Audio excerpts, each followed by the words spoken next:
Welcome to the 5th edition of Pack Talking with Ben, Dorian, and I. And now our first guest, Art Ortiz, our friend from Training Caesar's Way. Guys, are 5 episodes in already? Yeah, if you think about it, he's yet. a second guest because the first guest was Ash, the cat you didn't like. That is true. Yeah. It wasn't the cat I That didn't doesn't like. count because he can't talk. Yeah, That's right. Well, he meowed. That doesn't Well, count. I mean, he was our first actual guest. It was a surprise guest. It was a surprise Human, all right, guest. I guess he's our first human guest. Let's clear First it up. guest that can respond. How about that? Skin baby, not a fur baby. Yeah, skin baby. I have 2 skin babies and 7 fur babies. Oh, I get the separation now. Okay. So the reason why we're all here is because we're doing the workshop Training Caesar's Way. And we all are part of it, and that's how we came together. Excuse me, thank you. And we're just excited to be here, and we want to talk about some of our best moments, and Dorian's going to come up with some, and so is Ben, and so... am Our I best not? moments at the TCW workshop. At the workshop we're working at. Yeah. Maybe not just this personal one, but some over all time, maybe. So we should also probably talk about like what TCW is. Okay. I'll describe, even though I'm the guest. So TCW is Training Caesar's Way. It's basically you get to spend 4 days with Caesar, and Caesar talks about his. He's got the 5 laws, the 10 principles of pack leadership, and then the 10 principles of leadership, pack leadership, and then the 5 techniques of achieving balance and harmony. I think it is. Anyway, so he has this whole structure. Anyways, people come over here and they kind of learn about dogs and dog psychology, and it's led by Caesar. And Caesar is an amazing teacher, and I get to be one of the trainers. And it's one of those things that people just leave so inspired and empowered and uplifted, and it's like really cool to watch. So we did Fundamentals 1 last week, and now we're doing Fundamentals 2, which is all about energy. And so it's a different format, but the same, where we talk about like assessing, evaluating dogs and what to do in those moments. So and I'm one of the trainers that takes a responsibility of 6 individuals that I kind of mentor and take through the whole process.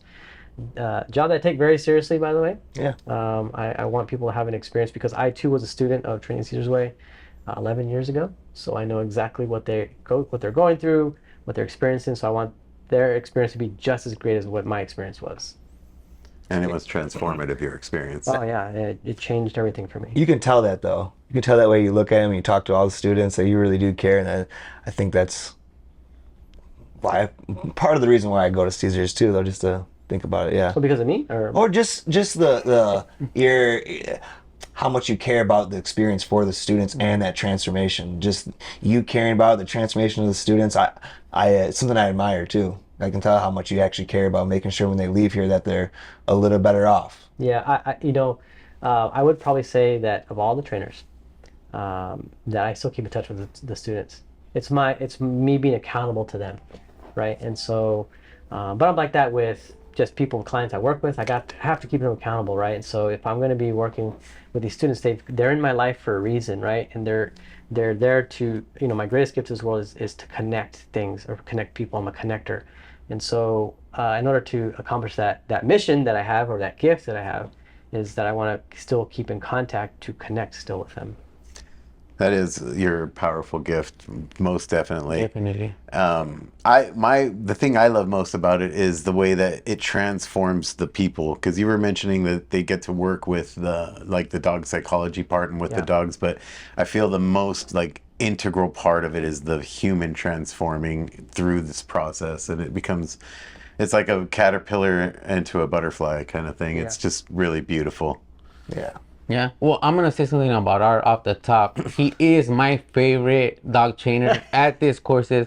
I don't care what Caesar has to say. 'Cause last time he laughed at him, but Let's edit that part out that I was getting. nah.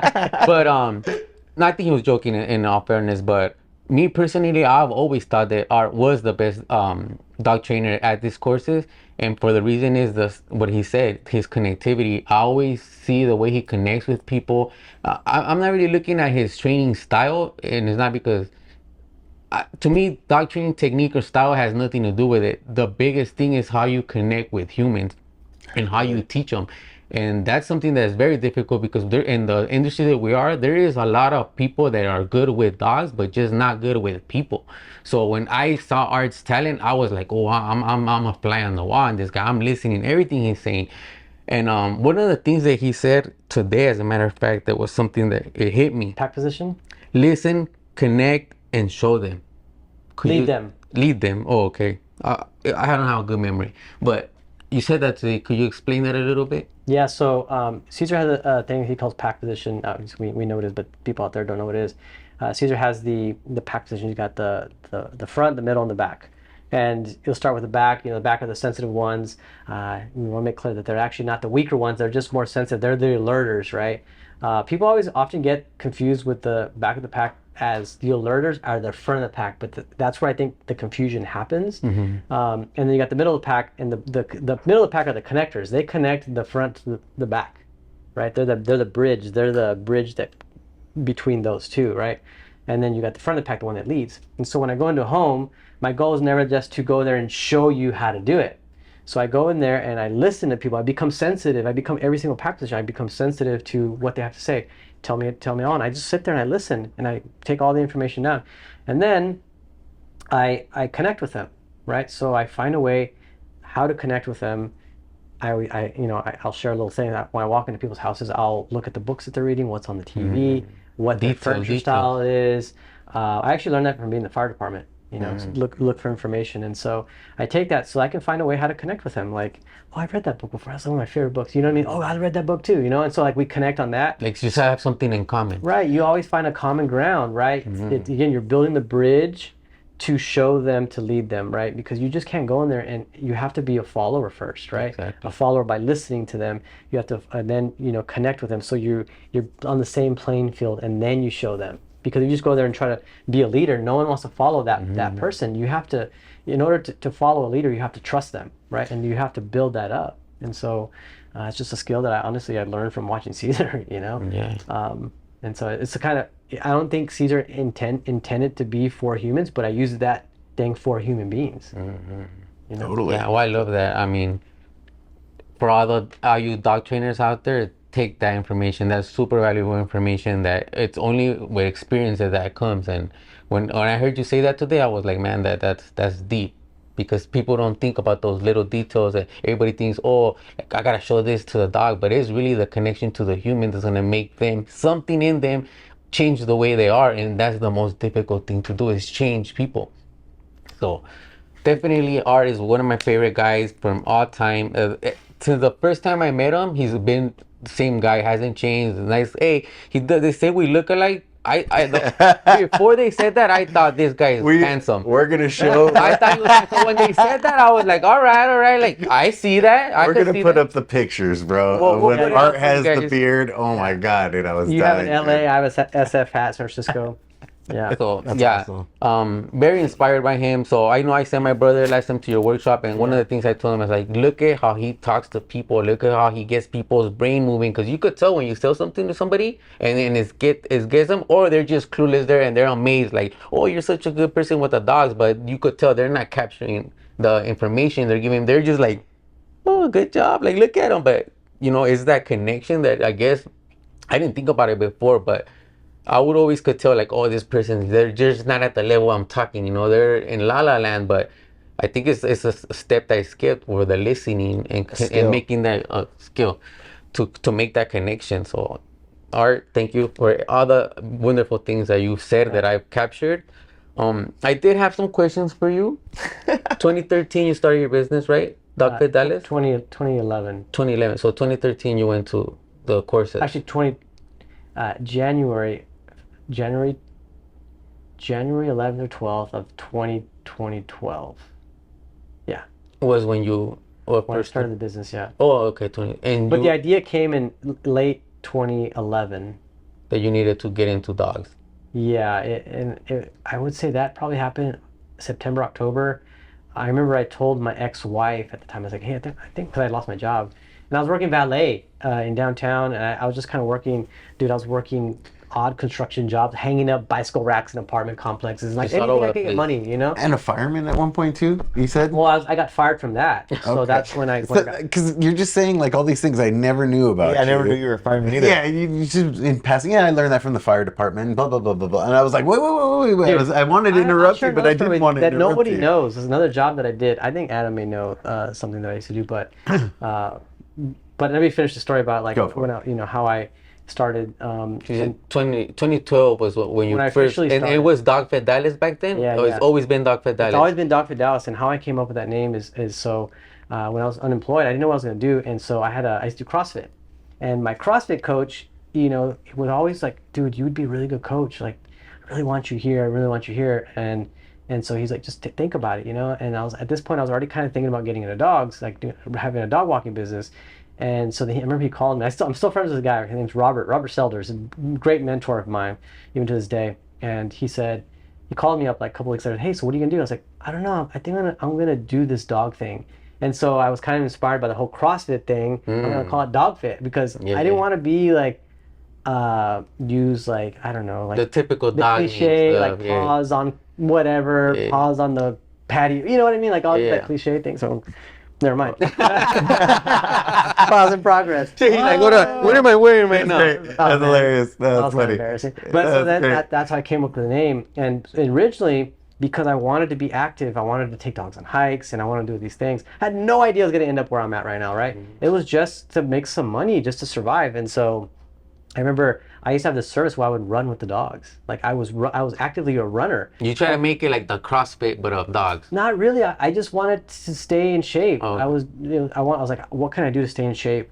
And so running and that's why I did ballet too, because I was running for cars and coming back. I got really skinny though. Like I'm skinny now, but I was really skinny then because I wasn't eating. I was just running all the time, doing a bunch of cardio. And so, I remember I was talking to Todd. Todd didn't know I did valet, and I was telling him that I quit because the head like valet guy was like stealing money, and I caught him, and like I called him out on it, and then I was gonna get fired anyways because I called him out on it. And so I was like, I'm just gonna quit. But I was kind of pissed about the whole thing. So then, this is the thing you guys don't know, and nobody knows this. That I was on OnlyFans. No, I'm just kidding. Look them up, put it up on the screen. For OnlyFans, no, but so because I had some anatomy background working in the fire department, my friend worked for it's called the Community Tissue Bank, and so so you guys are the first to know the story. I've been wanting to share the story for a long time, but I just haven't had the platform, so here I am. And so my friend goes, "Hey, dude, like we're hiring at the community at the tissue bank," and I was like, "Cool, what do I have to do?" He's like, "Well, we collect tissue," and I was like, "What does that mean?" He's like, "Well, burn victims that catch on fire, they have no protection from bacteria because your skin is protecting you from bacteria, right? It's the shield." And so basically what they do is they get people who donate their bodies after they pass away, okay. and you get this razor and you shave like the back of their legs, their back into these like thin like layers of skin, and you have to shave it and you save it. And so they use it as a wrap for the burn victims. You right? did that? And so I did that. Oh. And so, but also we used to collect certain tendons and for surgeries and right. stuff. And so like those athletes that tear their tendons, they get a whole new tendon, but it has to come from a person. Fresh cadaver. Yeah, those aren't just. So did you have a license for that? Like yeah, so I had to go some training, and I literally would cut up bodies. Yeah, like crazy. Here, all the way down. I would open them up, and I would find the sartorius, which is this big muscle in here. You have to like feel for it and find it. And you have to go all the way up to the hip. You cut it, have a clean cut at the hip. You come all the way down to the knee. You cut it there, and then we would take out the bone. We would take out the whole bone. femur? So the whole femur, yeah. Take out the femur, and then we would take. I'm guessing that's not an easy job. You're like have to put work in there, or it's like dude, it's exhausting. It's like 3 hours long. you're like It's not a breaking Dorian stuff, job. Dude, and so like, and then we would have to get the hips from some of the people that would donate their bodies, and so I literally had to cut all the tendons all along the hip, Dude. and then so there's a cartilage right here in the middle, right, and so you get like this chisel and you bang, you hammer it and it cracks the Wow. and then you get the almost like a steering wheel, you kind of you just pop it out. You have to cut all, dude, insane, right? So like, How long did you work there? I didn't work there very long, maybe like 6 months. big butt. That's big long butt. No, it was enough, good bro. money. It was Yeah, really I'll good money, bet. but I got fired, dude. I probably would still be doing that. How'd you get fired? It was really good money, but what happened was You took a part home. no, I was just watching some show on Nat Geo National Geographic about the trafficking, and Yeah. it sounds just like what Yeah. you're talking about. A lot of the black market stuff Yeah. comes from places that are legit. no, I don't think this place is super. No, I wasn't saying about. Yeah. Just to make it clear. But the thing is that for my interview, I had to go and watch one first. I thought I was gonna pass out. Like, I was like, please don't pass out. Please don't pass out. I need this job, dude. I need money, right? And so I was like, don't pass out. And I didn't pass out, but I literally had to throw up, dude. It was insane. And here's the thing, like, you never forget the first person you saw. I remember his face. And you also never forget the first kid you see. We had a kid that was 13 years old. And I still remember his face. And so when you're working on these bodies, I mean, you're very respectful and everything's, you're usually like talking, because there's like one on the head, like that's kind of keeping track of everything, one on each side, so it's 3 people. And so I was on call, and they would call me, and so you would have your team member, 2 team members, and you would almost like you're going up for surgery. You wash up, you do everything, put the coat on, put a mask on, and all this stuff, and then you have conversation with your team member. But when it's a kid, nobody says a word. You just Wow. I can imagine. yeah. And so we used to get we used to pull hearts out for the valves. We literally had to open up the chest and like Crack that old. Yeah, insane. Like you would Dude, I did not. You're blowing my mind. Man, I always knew you were a dog, bud. You've Yeah. been in. Hey, once you do things like that, you've seen things. Yeah, man. Yeah, man, it's crazy. But you also have a lot of respect for the body as well. Yeah. I mean, how, of course. how amazingly dude. it's built and how Crazy we machine. can abuse it and so bad. It's the It's like a perfect machine. machine. It's the perfect machine, Yeah. bro. It's nuts. Everything in it is like counterbalanced with something else, and it's crazy how perfectly That's we are made. nuts. Yeah, so I'll tell you how I got fired. So one of the things that we had to do was, once you take out the femur and the tibia and the fibula, when you take it out, we would actually get like PVC pipe. We had pre-cut PVC pipe, and you would just fill it in there, and you would stuff like gauze, and then you would sew it up, because a lot of when you go to the funeral home, it's only from the waist up. And usually it's like, they put them in the coffin like this. So we would also take out the humerus, The radial. and ulna. Yeah. And so you would take, no, actually we wouldn't take that. We only did the humerus bone, right? And so we would just put PVC pipe in there, and then you had to suture them. We'd fill it up with gauze, and we would suture it up.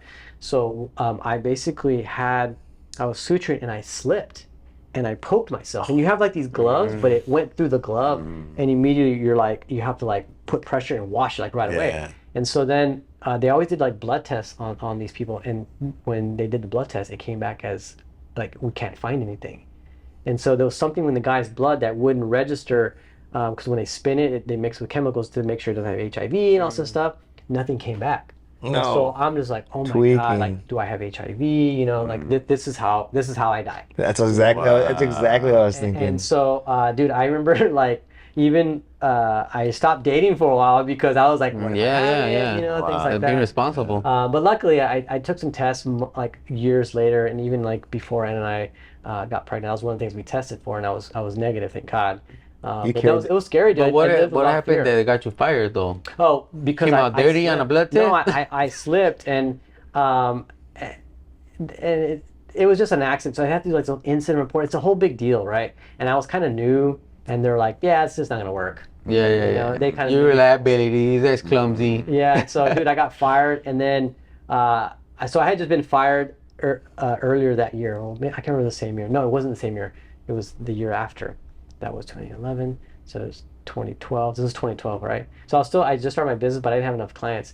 And so after that happened, I remember, dude, I was so depressed. I was like, man, I can't keep a job. I'd never been fired in my life, dude. I've been fired twice in a year. Okay, so I'm like, dude, Feeling great. It was I feel so great. Everything feels was just great. getting worse and worse. But those firings were the launching point for this moment. Yeah. You know what I mean? So like, it is, all the challenges are the stepping stones. I don't know if you guys heard my speech today, but I was like, I'm really thankful for the experiences that I had.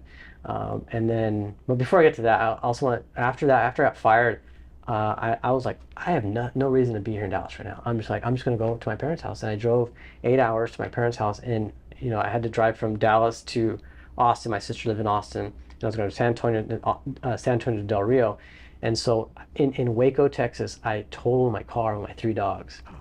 So, dude, I got fired from my job, totaled my car on the same day, dude. Wow. And I was like, I just remember sitting on the side of the highway, and I was crying, dude. I was like, what else is going to happen to me? Like, what else can happen to me, And so the guy that I hit, so I was coming over a hill, and there was an accident on the bottom of the hill, and the traffic just came to a stop, and I was in the middle lane, and the guy in front of me braked, and we both braked, and we both moved to the left lane. We just kind of went, and boom, I hit him in the back. And so I got, blamed for hitting his, but he's like, he saw me crying, he felt bad for me. And he's like, where are you headed to? I was like, oh man, I'm going to Del Rio, but my sister lives in Austin. If I could just get to Austin, I could go home to my parents' house. And so he's like, I'll drive you with my 3 dogs. Wow. So I had my 3 After dogs. you had just crashed them. What's his name? I don't remember. Oh, Art. That's a good Samaritan, bro. Yeah, dude. I mean, he was a good Samaritan, but he ended up suing me later. Oh, Well, you're right. in But the he's moment. I was like, dude, I thought we were friends. yeah. You just wanted to get your info. I mean, he didn't sue me. He collected all the money from the insurance. Of course. And then I didn't have a car for a long time. I used to ride my bicycle everywhere. But that was the thing. And so 2 things, and I mentioned this. I had a speech today in front of all students today, and there was 2 things that I said. I said I never wanted to get married again. I never want to have kids. And so I ended my speech today that said, I'm really grateful for the things that I really wanted, which is I really wanted my ex-wife back. Like I wanted that one thing back more than anything. I wanted her back. I didn't get it. And then after that I said, well, I don't want to have kids and I don't want to get remarried. I got remarried, had kids. And so I said, I ended my speech with, I'm really grateful for the things that I wanted and didn't get. And I'm grateful for the things I didn't want and actually got, and it ended up working out better for me. That's awesome, man. Yep. That is the way, man. So, it's like difficult, and I've learned like difficult moments are this all will pass. I just realized that all these difficult moments will pass. And so I've kind of carried that even to this day, like when I've had some really difficult moments, difficult decisions, that it will pass. But, obviously you do have to make some hard decisions sometimes in life. But, nothing in our lives that is difficult is the end of it's not the end. Everything is temporary. Everything. Success is temporary. Failure is temporary. Everything is temporary. And so, What do you say that you have to thank for where you're at now and for coming to the TCWs, to that client that started your fundraiser? You think if she wouldn't have pushed you think you would have been here, or you think I would have found a way. Wait, what client that started the fundraiser? So, 'Cause I didn't hear the speech today. No, it was. It's on the Dr. Kaji podcast, but you probably didn't watch it. Which one? Number 2. Yeah, it was number 2. Good. Was it? Yeah. I've seen This every guy does his single research one. over here, man. I've seen every single one. Yeah. Bro. So basically, and the way I got to TCW, because I had no money, when I saw the price, I'm like, how am I going to pay for right. this? So my client's like, we're going to get you there. right. She had a fundraiser, raised about half the money, and then I got a loan for the rest. And so, I don't talk to her anymore. Like, so I don't know if I did something to her, but we don't talk anymore. But I'm really grateful, even to this day, even though she didn't talk to me, I'm really grateful to this day that what she did for me. But I think that I would have found a way how to get here. So you did have it was already in your mind that you wanted at some point to come down and learn down here. Yeah, dude. Here's the thing, I shared this in the talk today because I had someone reach out to me on Facebook, and he was like a big Caesar fan, and this was just like 3 days ago, right? And he was like, I'm big, I've been following Caesar. I train, I got inspired by him 20 years ago, from the first watching the show. I've been rehabbing dogs in this city, and I was like, dude, like that's awesome. Like I'm glad that you're doing these things, kind of, giving him some praise, like this world needs you and all this stuff. And I said, dude, like you need to come out here, and you need to experience this, and you need to, come out to TCW. And he was kind of sharing like how he's like didn't have a lot of money and all that stuff, And so he's like, I'd love to. I'll be there tomorrow. You just tell me like how to get there, what to do. And I was like, cool. Here's the link for TCW. Mm-hmm. But he interpreted it as I'm inviting him to come to the ranch, which I have no say in how that happens, right? Yeah. And so he interpreted it. And maybe, looking back, maybe I, but that was never my Accidentally intention. misled. I mean, he's excited. He's feeling. Yeah, and so he was like, like. You kind of led me down, kind of pulled a 180 on me and all stuff, and it's like, barely making rent, and so I was like, dude, that's not. I'm sorry, like that wasn't my intention. Mm-hmm. Yeah. But also at the same and don't let money become a roadblock. Where there's a will, there's a way. Like if I have to. Yeah. If I have to go pick up aluminum cans, I'll make it work. If I have to sell something that I own to make it work, I will make it. I will find a way to fulfill my dream that I want. When I was going to be a student, like basically I told my mom, I'm like, I'm going to this thing. You know what I mean? I told her, because she always told me growing up, whatever you want, like education wise, we'll always pay for your education. You know what I mean? But at this point I was a little bit older, and I was like, I don't know if I should hit him up, but I go, either I'm going to I'm gonna take a loan out, or you can help me. And she was like, oh, if you're going to learn something, I'll always pay for it. So that was like my awesome, blessing in that way. But I told her, no, I'm going to this. I'm gonna pull money out. She's like, no, you don't need to do that. Was that just for you or your good friends too? Well, if for my good friends, maybe. We'll see. Damn. So the money is. We'll get a GoFundMe for you. I told Andre we needed to No, he give definitely him needs a to. We GoFundMe. both gotta for start Andre a TCW. GoFundMe, and we gotta send him to CCW. Definitely. Gotta learn some stuff. Yeah. But so. Well, what was your name's Art? Is it Arturo? Arturo. Or Arturo Rodrigo Ortiz. Oh, okay. So Super Mexican, bro. yeah, because and all your stuff you always put Art. I was wondering, is Art really Arturo? Funny story. So I grew up in a town on the border, and it was about 90% Mexican, 10% white, and 1% other, which is, they're black, and we have some Asians. And my friend Michael Brown, who I went to high school with, he was a star quarterback, but he spoke Spanish. Like everyone spoke Spanish, except this guy. Except me. So I went to, after high school, I went to an all-white, not all-white, I went to a private Christian university called University of Mary Hardin Baylor, the Crusaders. And I remember that I wanted to, I wasn't gonna be afraid of who I was, right? So I wanted to stand out, and so I made everyone call me Arturo. Nice. And so that was how everyone knew me. They knew me as that, and so I became friends. I'm still friends with this one guy his name's Kevin Franklin. He was a basketball player, and Giles Cole. And Giles Cole now today is like an agent in the NFL. And those are the two guys that I hung out with the most. And so it was like these two minorities at this college that we were real close, and we used to like roll to like NWA and Tupac and my old Nissan Sentra. I think I posted a picture of my Sentra the other day on Instagram. But it was something that I wanted to I wanted to be not different. I didn't want them to say Art. Yeah. But then we're trying to be Mexican a little bit. Yeah. Like, my name not just Art. I'm Arturo, bro. Yeah. Arturo. And then I moved to Fort Worth, and then for some reason I just changed it to Art. No, you were around a bunch of white people, and I was like, no, actually I wasn't. I mean, I was actually working around. It was weird because I always did it backwards. If you were Mexican, you guys had to call me Art. Yeah. If you're white, you had to call me Arturo. I don't know why I did that, but that's what it was. Do you actually do art though? Like. Yeah, I work with dogs. No, paint. I mean, you're an artist. No, he's an artist with the dogs, man. Creatively, with your words, you're a funny motherfucker. But like, do you actually do paintings? No. No. Have you ever drawn? I'm really bad. Like I think, you know what? I'm gonna get good at this. If George W. Bush can do this, I think I can do this. Because it's hard. I ask because you're a creative person, and creative persons have a crazy mind. Sometimes, even though you might think creativity comes out in different mediums, right? So like, every artist, you just don't paint. They're not. Painters. So I mean, I do believe that I have a creative side. I believe that super creative. I mean, I think about things constantly about, I don't know, the business and how to make more money. Video making, filmmaking, you're creative. I love that stuff. Magic.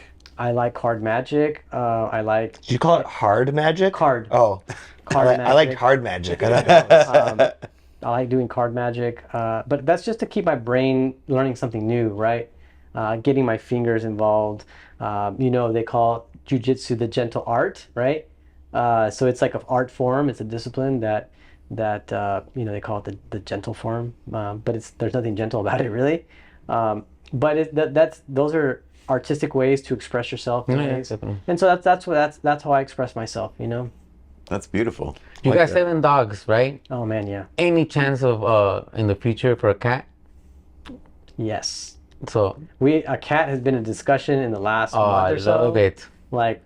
We really want a cat. Yeah, I'm trying to tell this guy. Well, he has one, but he doesn't have a good connection with him. I've been trying to tell this guy, but cats are they're just different, especially because we work with dogs. To me, sometimes I neglect my dogs when I get home because, like, I'm with dogs all the time, and like, I work with my dogs, but cats is different. I think everybody should have a cat, and I can't wait till you get a cat. If I get a cat, we need a confident one for sure, Yeah. because of some of the dogs that we have.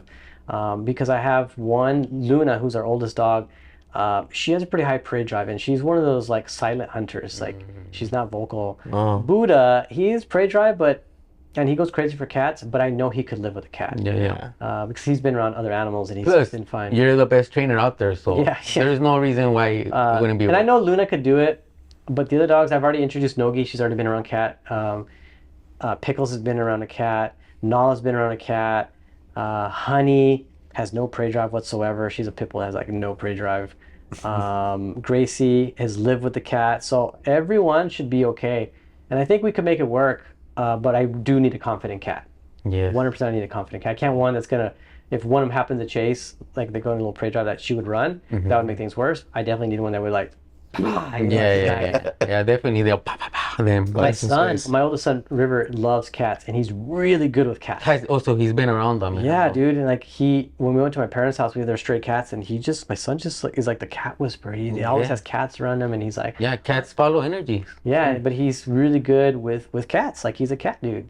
It's awesome. I love that. Yeah. And my son Canyon, the younger one, he's like all animals. That's cool. And he's a little.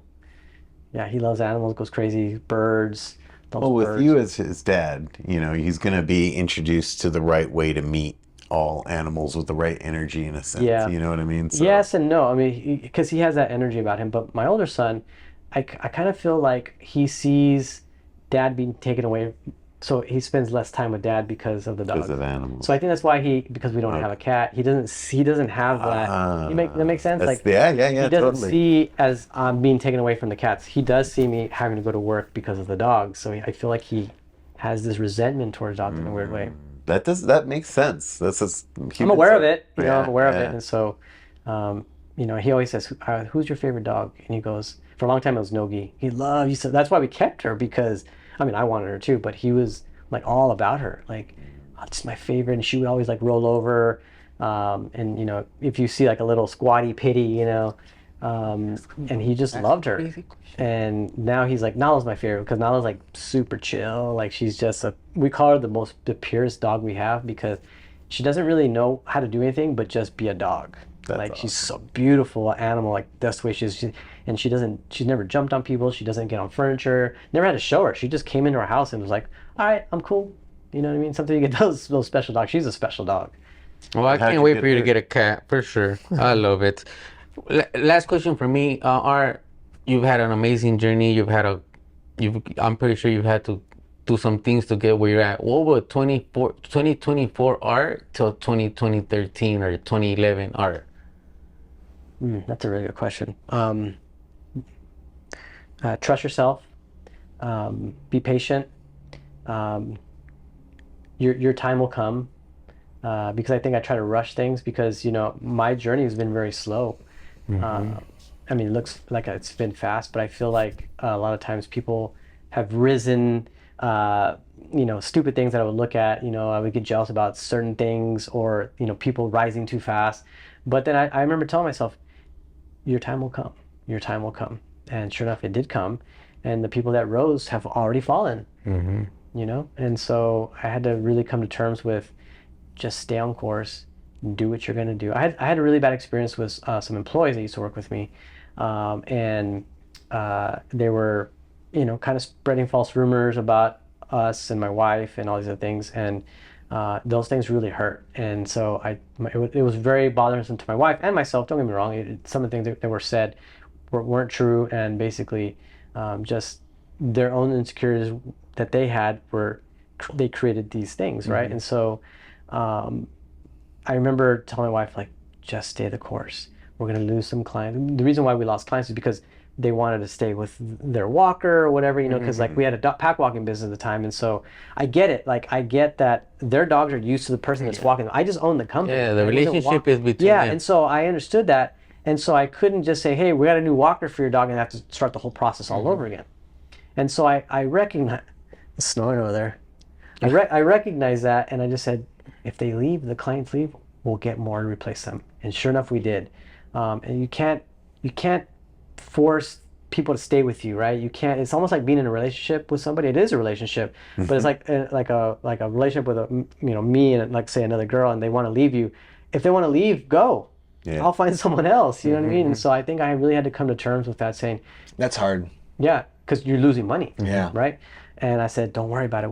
It'll come back, and we're going to get people that want to stay with us, and that Exactly. we've created a community in Dallas that love what we do, and they stand by us, and they show up every Saturday for the socials. The same people are always there. Same 40 people are always there. That's awesome. You know what I mean? It's your movement. It's your movement you community. created. It is that Yeah, community. it's your pack. It's that connection, and so, you know, and I have nothing to hide. Like, I work now. I don't even do like board and trains anymore. I work everything in front of the client, so I'm not hiding anything.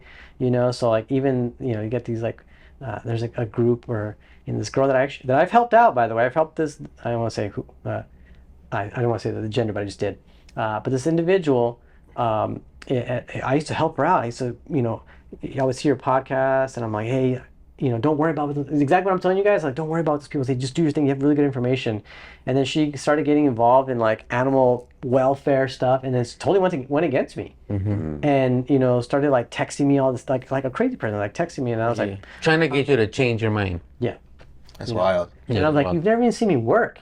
You took words from other people that who are doing way worse than what I'm doing, and you see the way they work with the dog, and you think that I do the same thing. And so I was like, I'm gonna. Is this one of the positive only or force fear or fear-free trainers? Or one She's of not those? nothing. She just became part of an animal welfare. Sounds like a hater. Wow. Sounds like a hater.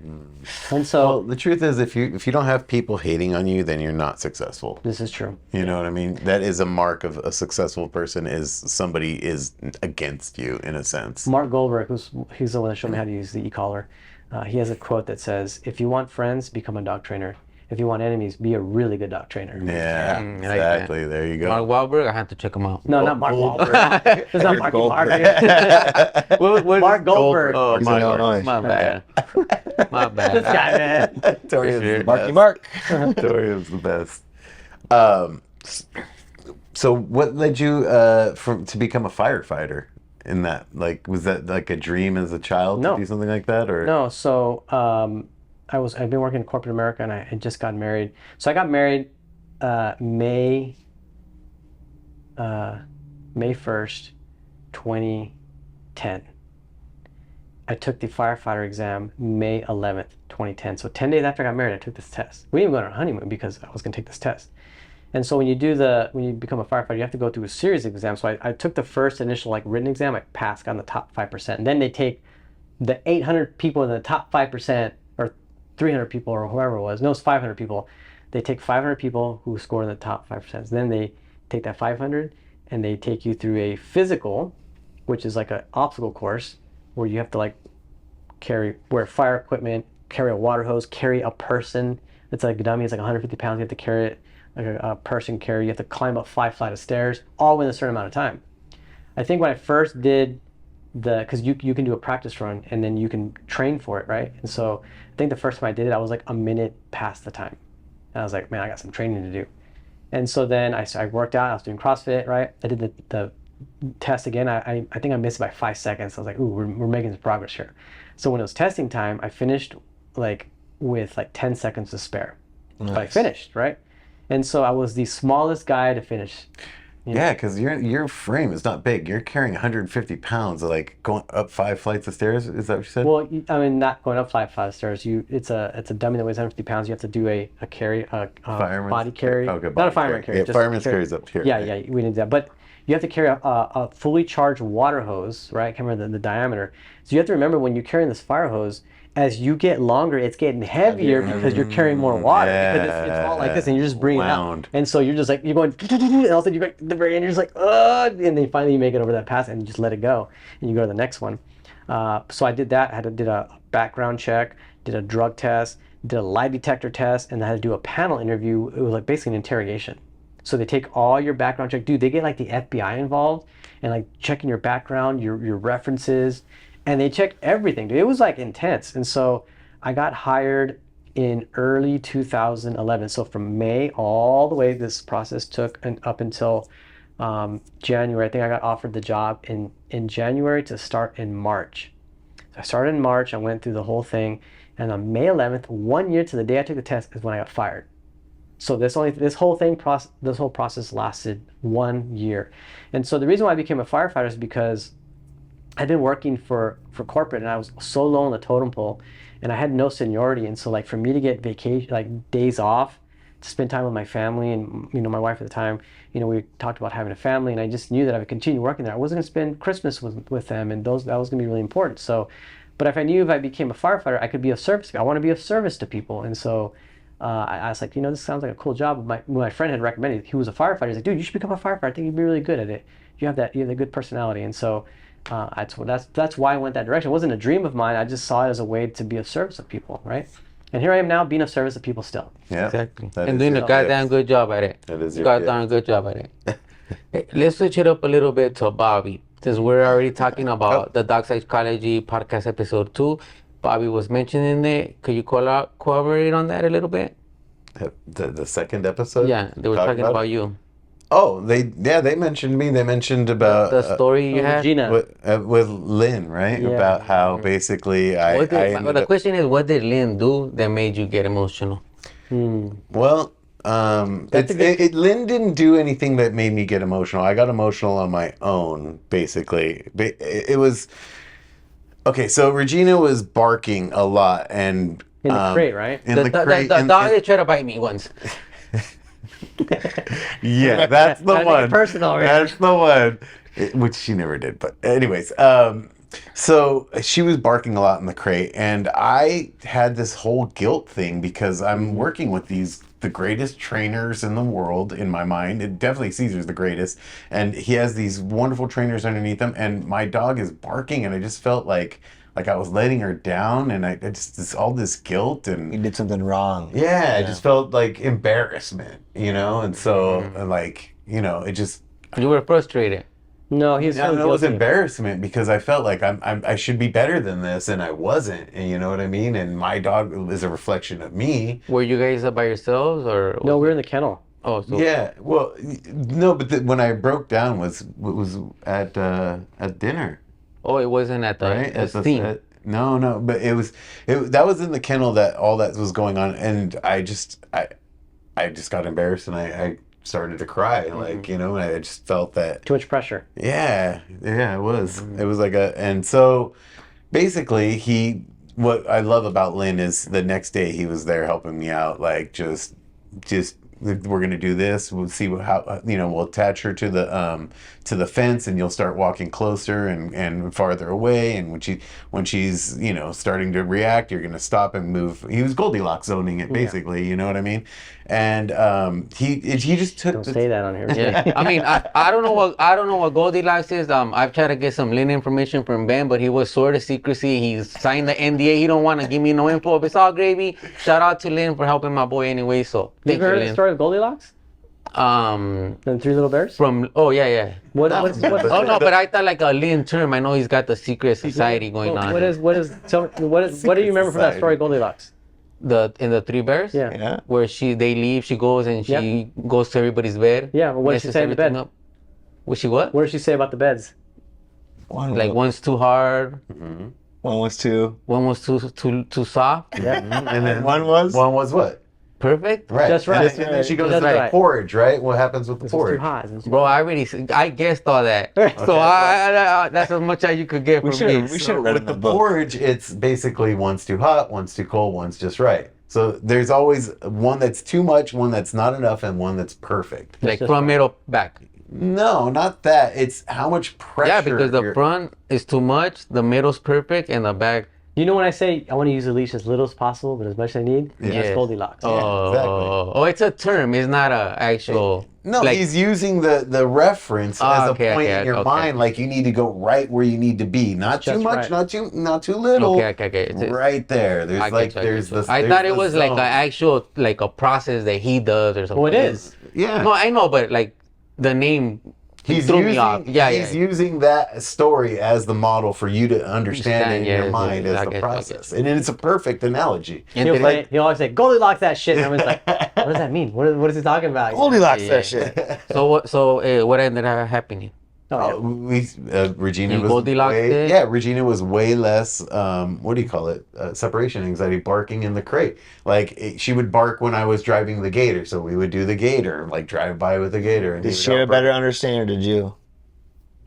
Well, I felt I both know, of I'm us just trying did. to- yeah, You know what I mean? absolutely, Obviously. absolutely. But he helped me see things I wasn't seeing. So that's why I had a better understanding. But then he was also helping her to find her Goldilocks Peace, yeah. zone in it. You know what I mean? Because she was, I didn't want her to be doing that stuff, but I wasn't like it wasn't like I was when I'm driving by. I'm like, oh my god, I hope she doesn't hear me, or you know what I mean. It was just the association. Gotcha. So I also want to share something about Linn real quick because, I've been influenced a lot by him, and I will say that, yes, Caesar's helped me out a lot, but on a like personal and dog level, the concept that Caesar does is like, I spend a lot of time with Caesar, but I spend a lot of time with Linn. And I will say Linn has probably been one of the biggest inspiration on what I do, and how I work, and what I do. Like he's just been Polish.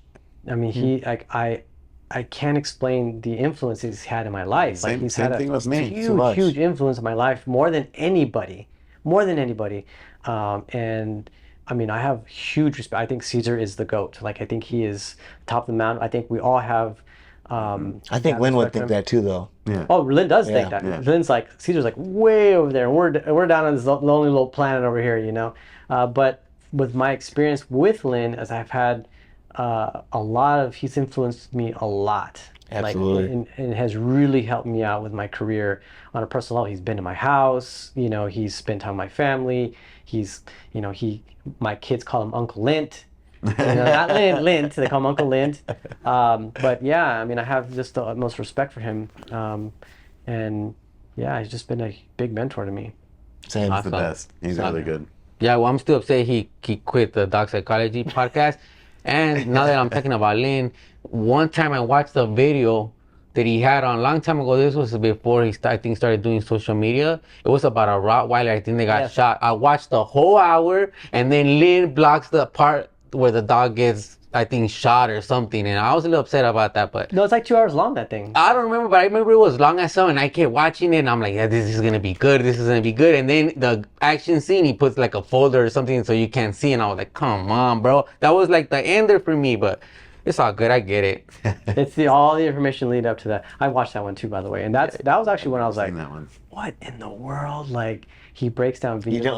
don't. It's hard to understand almost. Dude, it's like insane. He goes so in Yeah, depth, yeah, yeah. though. That's So why. I always feel like Linn is Nikola Tesla, right? And there's Thomas Edison and Nikola Tesla, right? Yeah, yeah. And so Nikola Tesla was like, a lot of people owe him a lot for the things that he came up with, but he never got credit for the stuff that he He did. got jacked. Died broke. That's a great analogy right there. And so, he's contributed, Linn has contributed so much, but without any credit.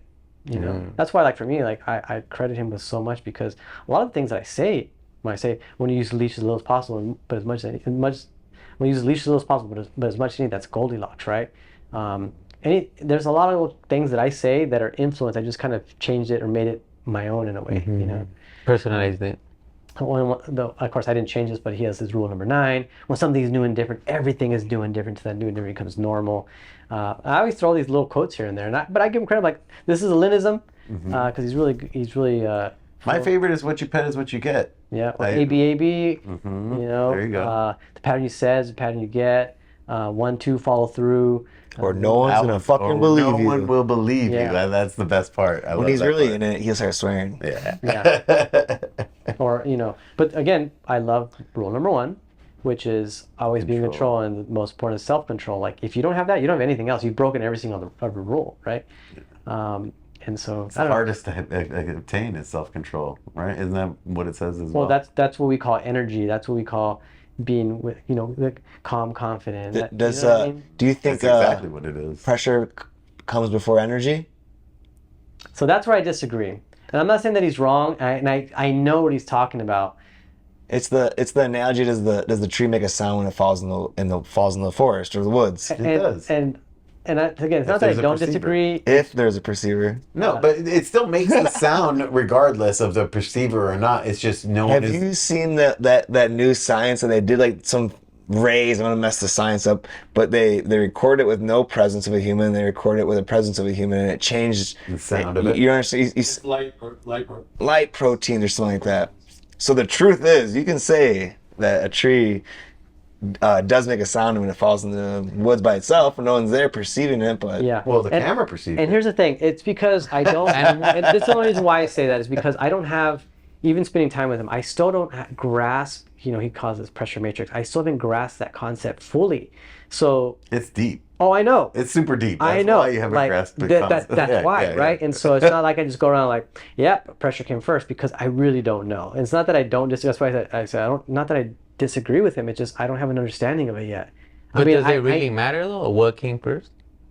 I mean, Does it really matter? You know, it doesn't matter unless you're maybe trying to get to the root of something. Because you know, Fruit. Like human race, like where did we come from? Like, does it really matter? yeah. But everybody wants to know. it doesn't matter unless it does. It's kind of Ah, shitty to say. come on. Or until it does. Well, because sometimes it's not nothing to do with your energy. There's something else that the dog is perceiving that you can't fix that in yourself. Does that make sense to you? It's just gonna take time. It's gonna take Awareness. Well, first here's of the thing all. also. So like, you can have good energy, but the dog could have had a bad experience before you, right? And so it's now projected onto you, right? So there's a pressure that's building up with your presence, or you know, it's so whatever pressure that the dog experiences at that moment, whether you're there or not, but your presence is causing the pressure to build up, right? Yeah. And so that causes that dog to react. And again, I'm just like, I don't really know, but when he talks about like, you know, the exchange, and I believe in all that stuff, like pressure exchange. the pressure exchange is not something you do to the dog, something you do with the dog, like all these things. And I just don't have a full grasp on it. That's why like I'm so intrigued by him, because I don't understand all of it, you know. And I mean, I definitely want to learn, but there's a lot of stuff concepts that he comes up, principles that are just beyond me sometimes, you know what I mean? Yeah, once you he's look at it, learning like, every oh my day too, God, so. like it's insane. Like it's deep, you know. And a lot of people, you know, like we're in this industry, we kind of take a lot of the same words and just change them, but it's hard to do that with him, with his stuff. He's very concise with his like rules and with so His wording. and that's why they're so great, is because There's so much accuracy with it. yeah, their precision. He's like a wordsmith when he's coming up with these 10 rules and the Oh, wordsmith. Is that an actual thing? I like Yeah, that. It's a true thing. Yeah. Oh, yeah. It's a It's a real title. Yeah, it's basically someone who's like very precise with their words. George Carlin is a wordsmith of a comedian. Harry Mack is a Wordsmith. H Mack. I know Yeah. Harry Mack. You know who that is? Hell yeah. I love that guy. Freestyle, man. He's the best. Man. But he's the best. Freestyle. You know who Harry Right, Mack is? he looks at you and he'll like start freestyling about. He's like, says, "Give me three challenging topics." words. Yeah. Oh, No that food guy. and That no guy. Yeah, animals. yeah. And he's like this freestyles, and you're like, what? Like, Yeah. I've seen what hours I'm of saying. Harry Mack. Yeah. yeah, he's- me he's too, dude. awesome. His I've videos come up seen him, on I didn't Instagram, know I'm his like, I name, just though. watch the whole thing. I'm like, that's He amazing. kills it Hey, every time. Yeah. You end one of those videos and try to do it. I can't do it. You get inspired and you're like, I'm going to I try don't this. try. I tried. I bet couldn't do it. Adam could do it. A little bit. I bet he could. Hydo probably could. Not really like, do hey, it. not I've seen like Hydo Harry Cypher. Mack though. That's a wordsmith. I know it's good there. Anyway, so I forgot. Well, I have a little game I want to play. Linn is a wordsmith. That's what. Let me see how much you got. I got to play a little game, $100 prize. I'm going to start out with Ben. Oh God. Oh, He's no. gonna be, Here we I go. can feel the anger building up in him already. I can literally feel him boiling over here. Could be first place, the first person to guess it. If you lose, next person, the next person. What is the name of my YouTube channel? Alan K. Show. Alan K. That's your answer? What's the question? What's the name? What's of the YouTube? name of my YouTube channel show? See the show part. The show was Dog. So that was your answer. It was what was it? You named it last time. It was. Oh yeah. You, It was. you say that in K9, bro. It was no Dog. Was that your final answer? No. You got 5 seconds. One. I'm not gonna. Art. I don't know. But I have seen your YouTube, by the way. I remember when you found Shocky. You had the video. That's the show I'm talking about. They don't know. Don't even talk about it. They don't know about it. They never seen it. You're like, oh, Adam. God, this girl, she's bad. Adam's the last person to get the chance to win the $100. Who? Yeah. Adam. You said, I don't. No. I would say it was like, not like act vlogs, but it was like something vlogs. Vlogs was in it? I'm gonna give you're done. You're not even close. Lando, have you been watching? I don't know, man. You know I what? do remember the video of Shockey though, underneath the car. Yeah. I do remember that. That was his. That was not underneath. No, the she car. found like in a warehouse like area. No, Like, A car. no, you're talking about him.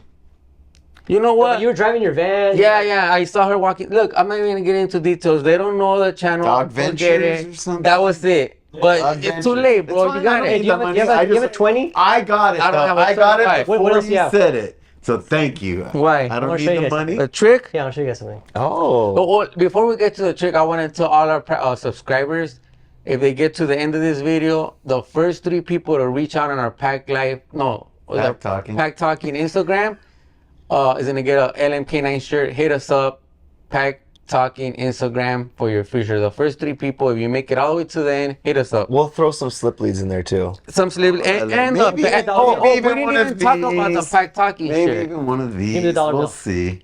Any dollar bill or? You get I got a the 20. 100 and then the dollar bill.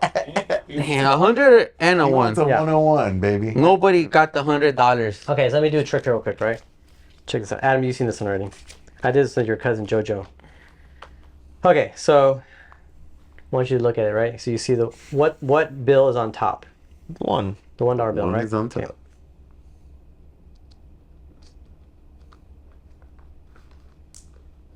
I hope this trick doesn't make the money disappear. I bet it will. I haven't done this in a long time, so it's gonna be a little rough how to do this. Okay. Fix it. So, shit, hang on. All right. So what bill was on top? The one. The 1. Okay, you guys ready? Yep. Put your finger here, Bobby. Put your other finger here. Okay. Ready?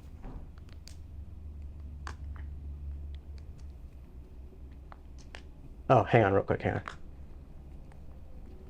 Let them both go. Okay, hang on. Okay, put them there again. I think I got it. Was that part of the trick right now? Oh wait, it didn't work. One is on top. Yeah. Hang on. I haven't done this in a long time. Do it again. Let's see if I can get it. Take two. Let go. Okay, give it a you didn't say abracadabra. Yeah, zoom in so we could do the retake. Hold them. Right there. Dude, it didn't work. Did not work. Okay, well, fuck. All right. Take 3. I'm gonna have to do another trick on you guys. No, see, if you carry a deck of cards, you don't fuck around. Hey, how come it's a 20 now, Art? Nah, just kidding. All right. Magic. That was the trick. All right. So. Okay. So. All right. So hold the deck of cards right in your hands.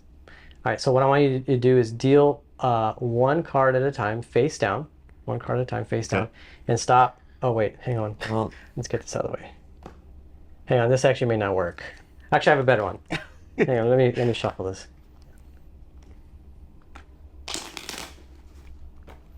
That 6 of diamonds didn't come out of his pocket. Okay. Nah. So go ahead and pick a card. Pick a card. Yeah. And I'm gonna. There's a mirror behind me. Shit. Okay. There is a this is minute. hard magic. So just show it to them. We won't be able to show it to anybody else because I could probably see it over there. All right. Okay. Okay. You won't ever guess that. Okay. So go ahead and put it here. Right. All right. So. Did you guys ever see this one yet?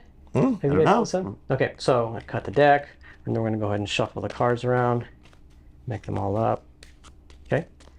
So then now we're gonna make them. Kind of mix them up even more. Mm.